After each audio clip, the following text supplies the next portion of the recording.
uyadelela lo mongameli usithatha kancane. Okokuqala uphule umthetho, i-constitution, icacile i-constitution ukuthi wathatha isifungo sokuthi uzo-apply i-constitution.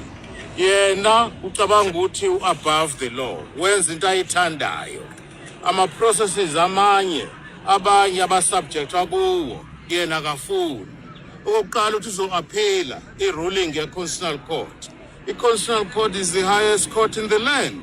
Where is he going to appeal to? Which court can he possibly appeal to?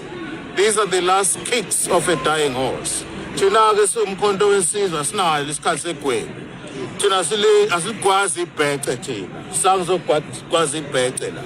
Asinaso isikhathi segwebu, ngeke silalele umongameli oyisikila mthetho.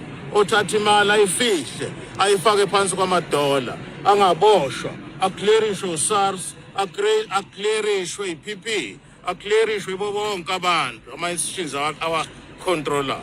Thina-ke besizozela ukudebate la, kodwa-ke kucacile ukuthi ispeaker sihambisana no-ANC yaso, asikho fair ispeaker. Thina-ke siphumile-ke namanye ama-leaders, progressive caucus, niyabona nanku, UAT ila, kube ATM, ne-EFF, siphelele sonke la. Sithi asibhedelwa thina. La ekhuluma khona umongameli, we will make sure ukuthi akazukwazi ukusi-addressa until azahambe. Idemand yethu singaphume esihlalweni mongameli. Ngiyapela la.